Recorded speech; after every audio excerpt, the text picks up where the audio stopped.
Bonjour à tous, bienvenue dans votre émission Bosser et réussir.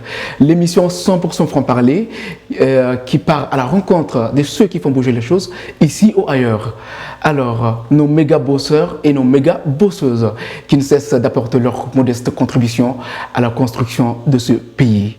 Alors, nous faisons face ce matin à une très grande marque, une marque qui a su s'imposer dans le style vestimentaire féminin. Je suis ce matin face à Awa Doumbia. Bonjour Awa. Bonjour Ilias. Merci, nous sommes très honorés de votre présence sur le plateau de Bosser et réussir. Je suis honorée aussi, merci à vous. Bien, merci et on te remercie de l'avoir accepté notre invitation. C'est normal. Bien. Et qui est Awa Doumbia? Je suis Madame Jay Awa Doumbia, promotrice de la marque Iba Design, épouse et mère de 4 enfants. Je suis diplômée en commerce international et droit des affaires. Oui. Mais Awa, qu'est-ce qui n'a pas marché? Qu'est-ce qui vous a poussé à lancer votre propre entreprise? Bon, je dirais plutôt qu'est-ce qui a marché parce que déjà la création de Iba Design est venue naturellement. Voilà, j'ai travaillé avec pas mal d'entreprises. Après, j'ai voulu investir, j'ai voulu être indépendante, ne pas travailler pour quelqu'un. C'est ce qui m'a amenée à créer Iba Design. D'accord. Alors, pouvez-vous un peu nous décrire l'entreprise Iba Design? Alors, Iba Design est une boutique de prêt-à-porter, 90% pour femmes et les 10 autres pour hommes. Voilà, nous faisons des robes longues, tout ce qui est prêt-à-porter pour femmes, habits, chaussures, foulards, tout ce qui va avec l'habillement pour femmes. Alors, d'où est venu le nom de cette marque, Iba Design? D'où est-ce que tu as tiré l'inspiration du nom Iba Design? Oui, en fait, Iba Design, le nom Iba déjà c'est mon fils. D'accord. Donc mon premier fils, il s'appelle Iba. D'accord. Et au lieu de faire Awa Design et tout, je me suis dit, bon, je prends le nom de mon bébé. D'accord. Voilà, et le nom est parti comme ça. Et quels étaient vos objectifs en créant Iba Design? Iba Design, en fait, a été créé juste pour donner une autre image à la femme, c'est-à-dire aider les femmes, surtout rondes, à s'habiller sans complexe. D'accord. Oui. Mais avant Iba Design, vous aviez des expériences avant la création de cette entreprise Iba Design? Oui. Aviez-vous des expériences? Oui, oui. J'étais directrice commerciale d'une agence de voyage. D'accord. Voilà, je travaillais aussi à Hyundai. Voilà, donc j'ai fait pas mal de stages aussi. Et c'est après tout ça que j'ai voulu créer moi-même mon entreprise pour pouvoir travailler pour moi-même, être indépendante. Pour toi. Malgré tous ces stages, ces expériences que vous avez eues à travers vos stages, comme tu viens de le dire, pourquoi tu n'as pas opté pour ces entreprises où tu as eu à faire des stages? Pourquoi? Parce que je suis une passionnée de la mode. D'accord. J'ai tout le temps aimé tout ce qui est habits et tout. Et même étant à l'école, c'est ça même qui m'a poussée à créer Iba Design. Parce que même étant à l'école, il y a tout le temps des gens qui me demandaient « Awa, où est-ce que tu habilles tes habits? Où est-ce que tu fais la couture et tout ?» Et c'est venu naturellement. Je me suis dit pourquoi ne pas me lancer dans la mode? C'est ce qui m'a poussée réellement à ouvrir ma boutique. Donc tu étais passionnée de mode depuis toute petite. Effectivement. Donc c'est ce qui t'a poussé à lancer cette entreprise Iba Design. Ça veut dire que tu étais très stylée quand tu étais enfant. Alors. J'aimais bien m'habiller. Style. D'accord. Alors, quelles ont été les sources de financement de Iba Design? Comment est-ce que tu as pu monter cette très grande entreprise qui est maintenant plus à présenter? Le moyen de financement, je peux dire, j'ai commencé vraiment à zéro. Hein. J'ai commencé, si je me rappelle bien, à 100 000 francs pour un début, oui. Parce que Iba Design n'était pas une boutique de prêt-à-porter européen, c'était une boutique de prêt-à-porter africain. C'est-à-dire, je faisais les basins, les wax, les tissus. Donc, avant, c'est ce que je faisais. Et je me rappelle, quand j'ai pu avoir 100 000 francs, je suis allée à Dakar. Oui. Voilà, donc j'ai amené des basins pour pouvoir les coudre. C'était pas beaucoup de complets que j'ai amené pour revendre. Et après, alhamdoulilah, ça allait. Alors, tu es parti des 100 000 francs pour être aujourd'hui là où tu es. Oui. Waouh. C'est ça. C'est très salutaire. Alors, quelles sont tes principaux clientes? Et comment est-ce que tu fais la promotion de tes produits? Mes clientes, c'est des jeunes dames, c'est aussi des femmes âgées, parce que je fais plus des tenues décentes. D'accord. Voilà, c'est plus pour les femmes mariées ou nos mamans et tout. Voilà. Et ma façon, en fait, de valoriser mes produits, c'est sur les réseaux sociaux. En général, sur Snap, TikTok et Facebook et autres. C'est sur les réseaux sociaux. D'accord, c'est vrai qu'en fait tu es très présente sur les réseaux sociaux. Effectivement. Tu es très présente sur les réseaux sociaux. Donc c'est à travers, parce que quand on te voit sur les réseaux sociaux, on voit que tu es bien stylée, bien lookée. Donc c'est un peu la promotion la manière à toi de vendre tes produits. Oui, moi comme je le dis, je suis la promotrice et le mannequin de la boutique. Donc j'essaye moi-même de valoriser parce que déjà tout ce que j'amène à la boutique, c'est mes choix. D'accord.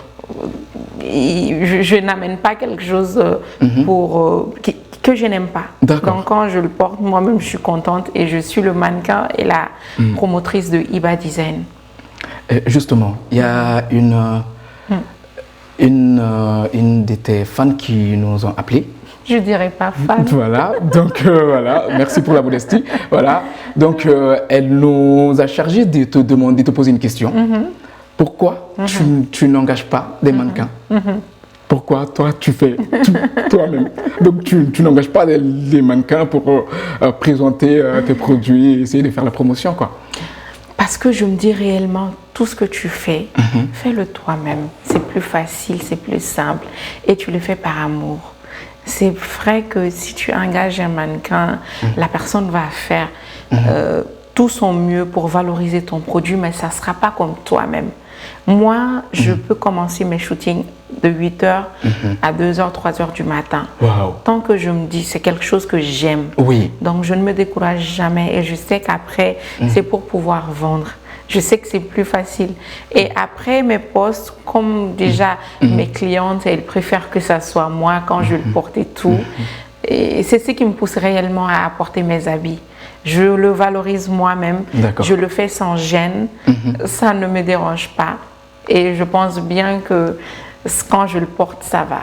Mais alors, tu es sûr que ce ne sont pas des questions d'ordre économique? Ce n'est pas des questions d'ordre économique? Non, parce que souvent j'engage, il y a des habits, par exemple, sexy que je suis gênée de porter. Souvent, j'engage des mannequins à pouvoir le porter, mais c'est pas pour ne pas dépenser, en fait. Oui. C'est par plaisir. D'accord. Combien de temps consacrez-vous chaque semaine à vos activités d'entrepreneur? Toute la journée, parce que réellement, je suis à la boutique à partir de 11h midi, mais on ouvre la boutique à 9h, mais je reste là-bas jusqu'à 20h ou plus. De 9h à 20h? Oui, de 9h à 20h. Et donc du lundi au? Du lundi au samedi. Du lundi au samedi. On n'est pas ouvert le dimanche. D'accord. Alors, chers téléspectateurs, je vous rappelle que vous êtes sur Tazoudé TV dans votre émission Bosser et réussir.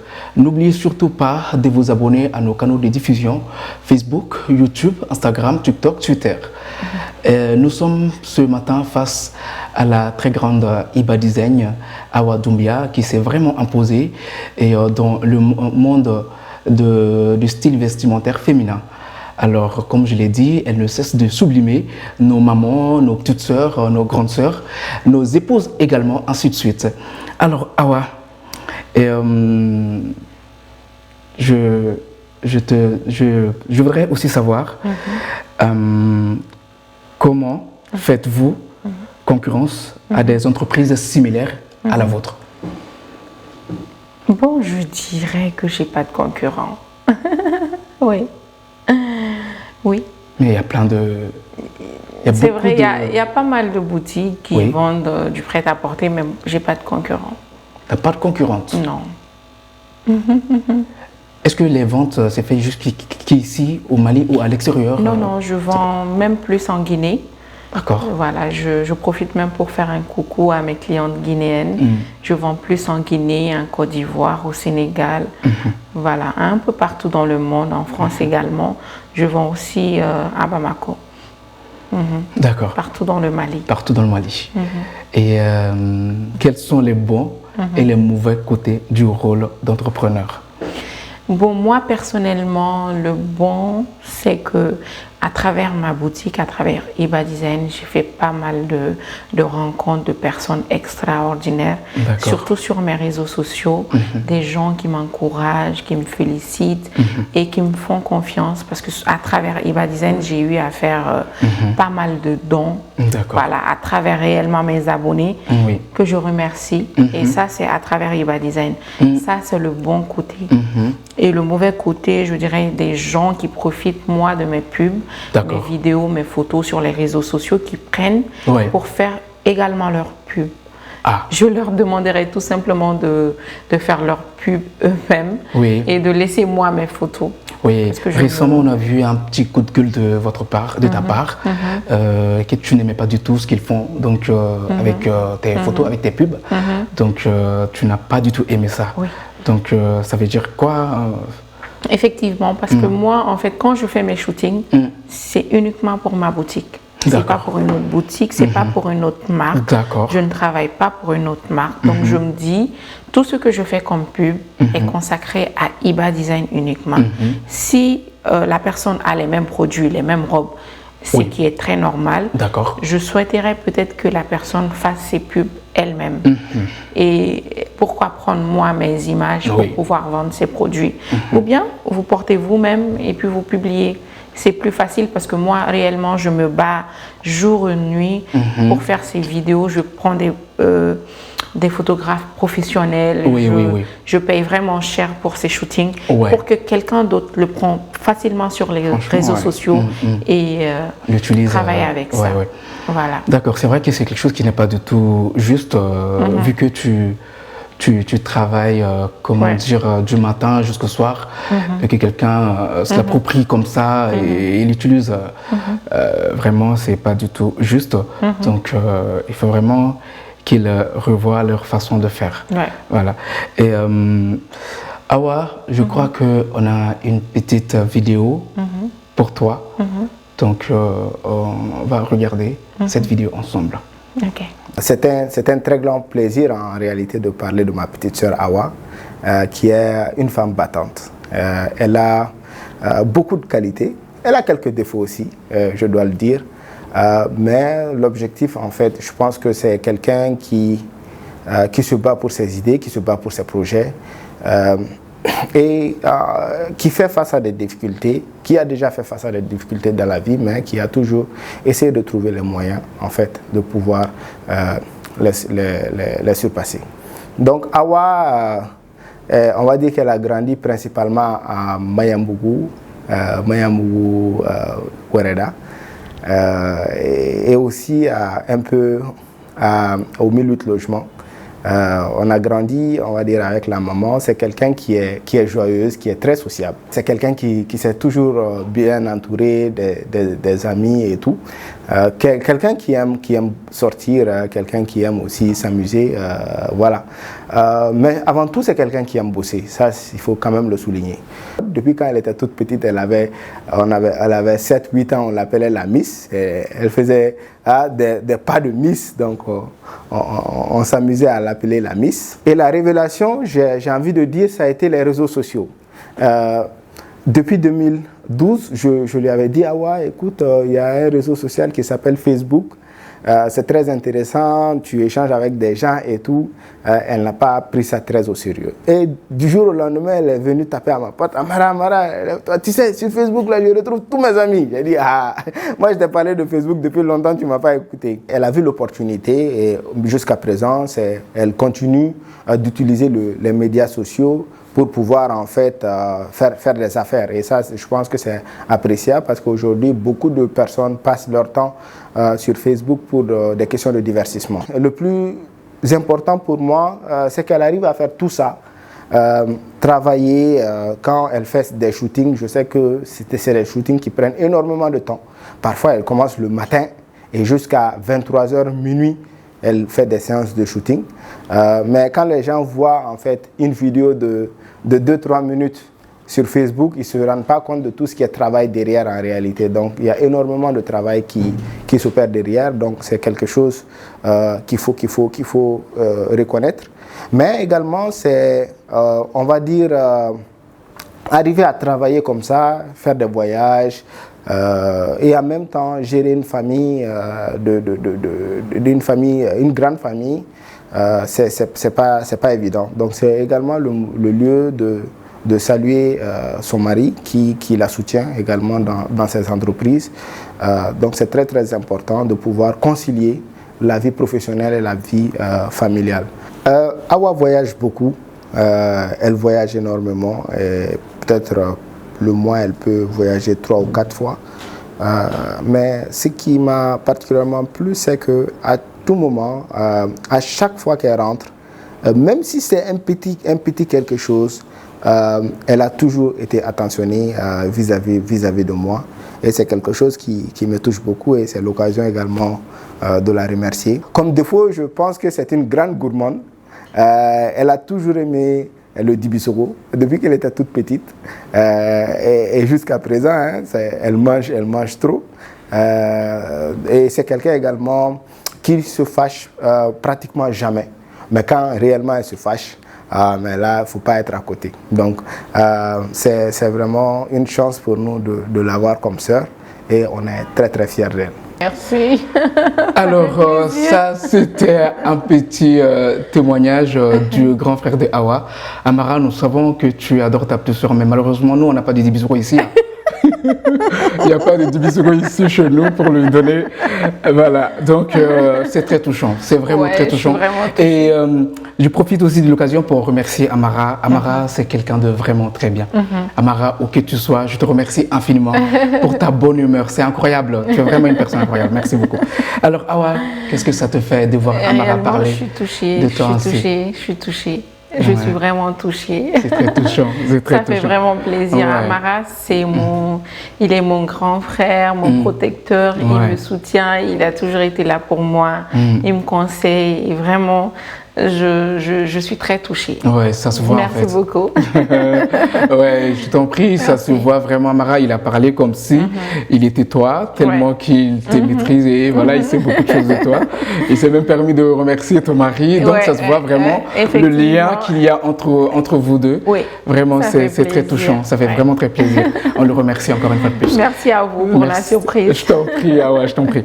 Alors, Awa, quelle est la critique la plus constructive qu'on a été amené à vous faire? Parce que nous sommes dans une société où, lorsque tu décides d'entreprendre, il y a des gens autour de toi qui vont essayer de te décourager, ils vont dire que tu ne vas pas réussir, ils vont te sortir des propos malveillants, des propos, voire même très blessants, te dissuader de ce que tu comptes faire, de ce que tu as envie de faire. Est-ce que tu as déjà eu des gens autour de toi qui t'ont sorti ces genres de propos? Genre, tu ne vas pas tu vas pas réussir dans ce que tu entreprends, tu ne vas pas devenir quelqu'un dans ceci, dans cela. Enfin, et c'est dans le droit de prévoir l'avenir, quoi, en fait. Est-ce que tu y a eu des gens qui t'ont autour de toi qui ont manifesté ce genre de comportement?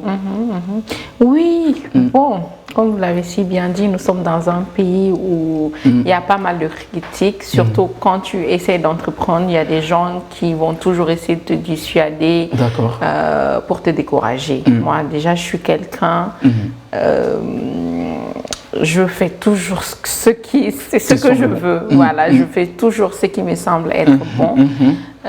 Effectivement, au début, c'était pas du tout facile. J'ai eu des gens qui m'ont dit non, ça va pas marcher, c'est quelque chose qui va pas aller loin. Oui, c'est pas pour toi. Voilà, c'est pas pour toi, laisse tomber. Ou même souvent pour mes shootings, il y a des gens qui me disent pourquoi tu portes toi-même tes habits, c'est pas bon.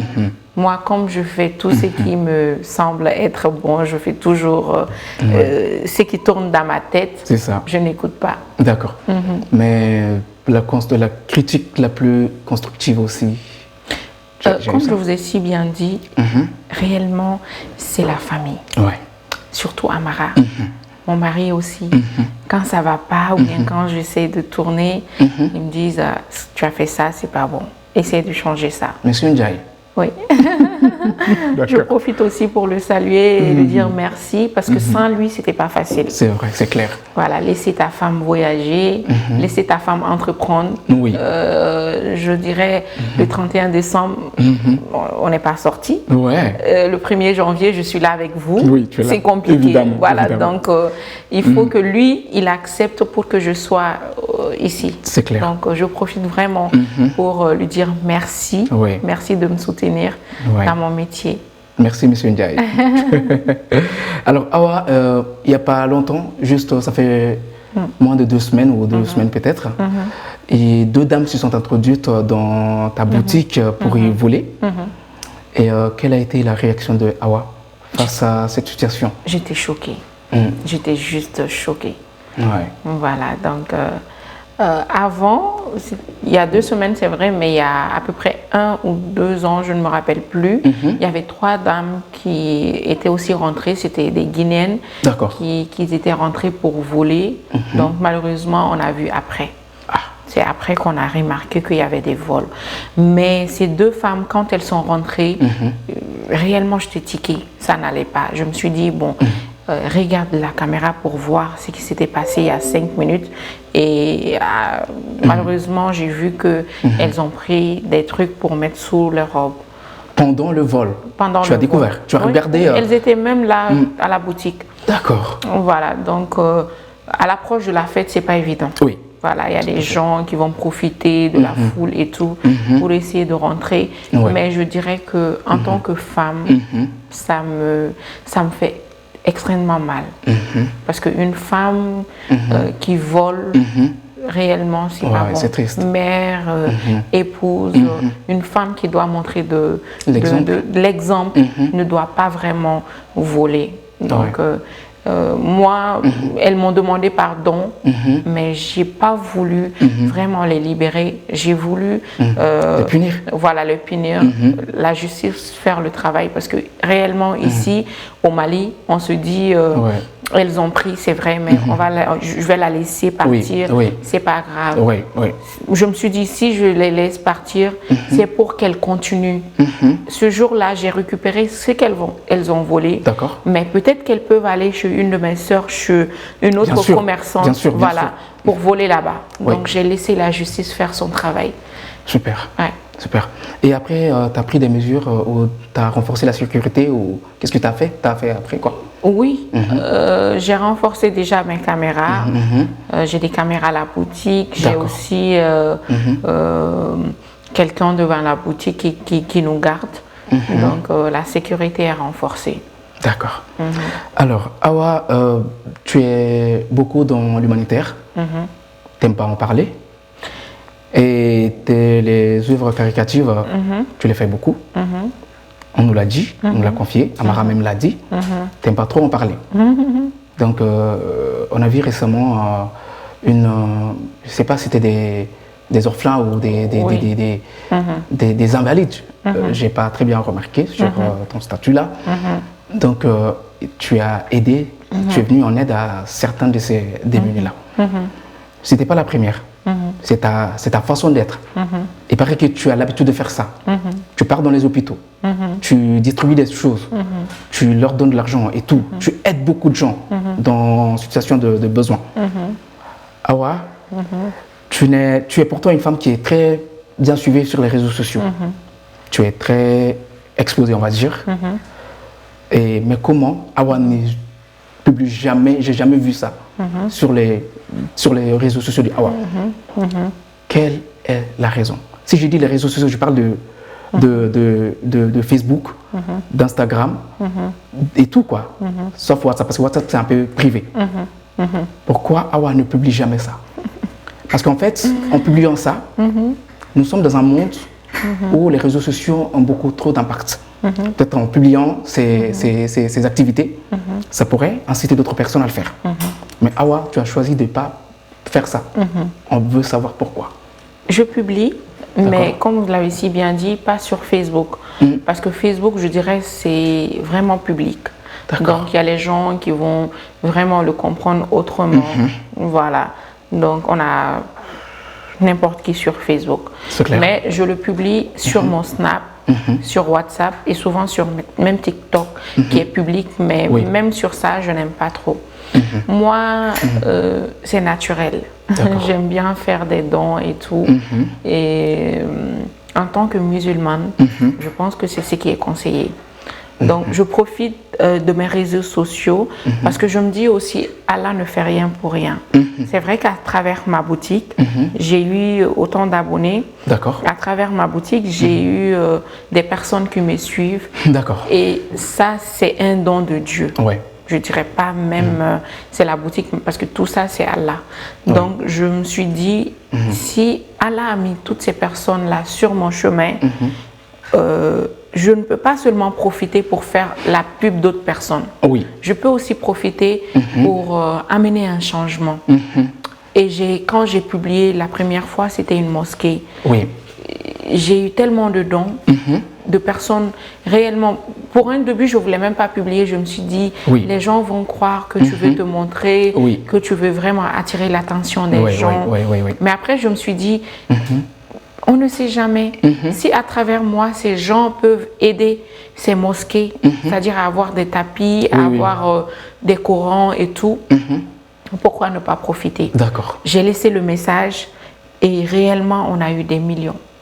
3, 4 millions. C'était une mosquée. Grâce à ces publications. Grâce à ces publications. Des gens qui m'ont envoyé de l'argent aux États-Unis, en France, un peu partout dans le monde. Tous les jours, je recevais des Western Union, des MoneyGram. Au Mali, ici, des gens qui m'ont envoyé de Orange Money. Réellement, je t'ai touchée. Je me suis dit, si mes réseaux sociaux peuvent impacter les gens positivement, je continuerai, c'est-à-dire à aider les mosquées, à aider les orphelins. Vraiment, à travers moi, si on peut les aider, je le ferai. Et c'est ce qui me pousse réellement à poster, à encourager les gens, à aider d'autres personnes. Il y a une semaine, c'était des orphelins qui n'ont ni mère, ni père, des femmes qui jettent leurs enfants, qui n'ont vraiment personne pour les offrir un cadeau. Avec mes enfants, je suis allée les voir pour les offrir des cadeaux. Moi, c'était personnel, c'était naturel. J'ai filmé, on a eu beaucoup d'argent. Et quand j'ai filmé, j'ai eu la dame qui est responsable, Madame Boundi, que je salue. Et elle a profité pour expliquer aux gens qu'ils avaient besoin de médicaments parce que les enfants étaient malades et tout. Et quand j'ai mis ça sur mes réseaux, l'argent est venu de partout. Et on a acheté des médicaments. Il y avait même l'argent qui restait. Donc si, c'est-à-dire mes réseaux sociaux peuvent vraiment impacter les gens positivement, d'autres peuvent comprendre que c'est pour me montrer. Mais moi, c'est entre Allah et moi. C'est ce qu'on a. Si ça peut vraiment aider ces enfants, ces mosquées, ces personnes handicapées, je continuerai à le faire. Oui, c'est ce qu'on nous a dit, que tu fais beaucoup de dons, mais tu n'aimes pas du tout en parler. Tu le fais en cachette. Donc, il n'y a personne qui est vraiment au courant de toute cette affaire de dons que tu t'adonnes également. Et Awa, où est-ce que tu te vois dans 5 ans? Où est-ce que tu vois l'entreprise Iba Design dans 5 ans? Dans 5 ans, je dirais que c'est trop. Alors dans 2 ans. Peut-être même cette année, en 2022, Oui. je vois Iba Design avoir des franchises un peu partout dans l'Afrique de l'Ouest. Inch'Allah. Je dirais pas impossible, parce que impossible, c'est pas vraiment dans tout ce que je dis. Oui. C'est possible. Donc dans 5 ans, je vois même Iba Design hors de l'Afrique. D'accord. Voilà. Awa, on tend vers la fin de l'émission. Et quel conseil donneriez-vous quel conseil donnerais-tu aux personnes désireuses d'entreprendre, de lancer leur propre entreprise? Je leur demanderais d'être courageuses. Sans le courage, c'est pas du tout facile. Donc voilà, d'être courageuse et d'aimer ce qu'ils font. Ok. Oui, c'est vraiment le secret. Aime ce que tu fais et tout marchera bien. Voilà, parce que moi, réellement, quand je travaille, je suis 100% free, je ne me sens même pas en train de travailler parce que j'aime ce que je fais. Oui. Et valoriser, c'est-à-dire tout ce qu'ils font. D'accord. Même si tu vends de l'arachide, valorise ça. Mets le bien et tout, et tu verras que tout va très bien marcher. D'accord. Voilà. Quels sont tes derniers mots? Comme on est déjà 2022, Effectivement. Voilà, je souhaite une bonne année à tous les Maliens, que la paix règne au Mali. Amen. Voilà, l'entente, la paix, la bonne humeur, la santé, prospérité et surtout beaucoup de bonheur pour 2022. Et que tous nos frères et sœurs maliens se battent, que nous travaillons dur, parce que c'est vraiment pas évident de voir le Mali...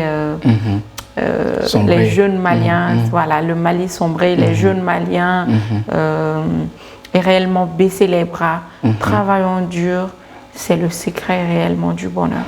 D'accord. Merci Awa, nous sommes très honorés, comme je l'ai dit, de t'avoir sur ces plateaux, le plateau de Bosser et Réussir. Cette émission est dédiée aux bosseuses et aux bosseurs, nos méga bosseurs, ceux qui font bouger les choses dans ce pays. Alors nous avions Awa sur ce plateau, Iba Design, la grande marque, le style vestimentaire féminin qui s'est vraiment imposé ici dans ce pays, à Bamako. Iba Design. Donc c'est une belle jeune dame, une brillante femme d'affaires qui a vraiment su tracer son chemin.